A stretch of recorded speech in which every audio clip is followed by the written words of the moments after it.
Alright. Ada juga kawan yang katanya, oh yo, cruise macam sama mahal. Okey, itu macam holiday orang kaya saja. Guys, sebenarnya bukan tu. Alright. You cuba bayangkan 4 hari 3 malam. Ya, kami ambil Balkan ni ada mahal sikit. Yang di mana abang sini bayar 2,400 per pax. Alright, per pax. Tapi kalau you tambah lagi satu orang di dalam bilik tersebut, alright, dia hanya tambah half price.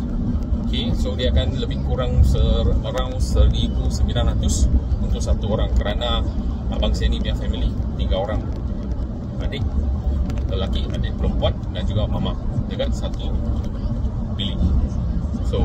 So guys, kalau 3 orang share satu bilik, dia sekitar 1,900, di mana dia complete, dia bagi stay dan makan. Dia makan, inklusif 7 restoran. Ada 7 restoran, ada 7 menu yang berlainan. Ada yang face style, ada yang dia serve satu meja punya. Alright, minuman biasa memang termasuk sudah. Tapi kalau minuman tin, jus, beer, semua tu ada yang kena berbayar. Okey. Dan yang penting, selepas jam 10.30 dia ada itu tempat high tea, di mana dia ada 2 session. Satu time dekat petang, satu lagi pagi. Maksudnya you bangun sudah, you boleh makan sampai malam.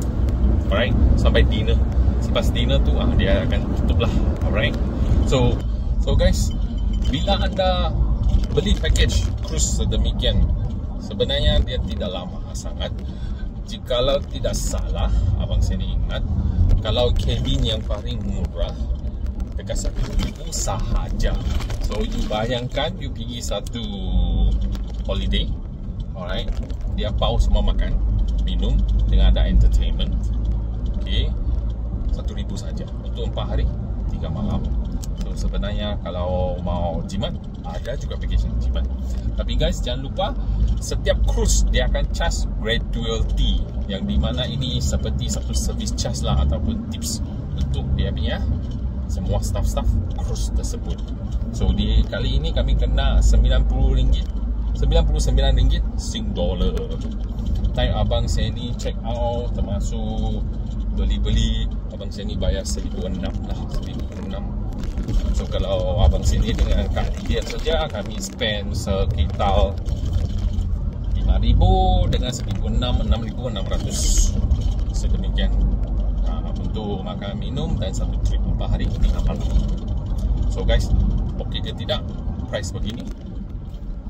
Anda bagi tahu dengan abang sini.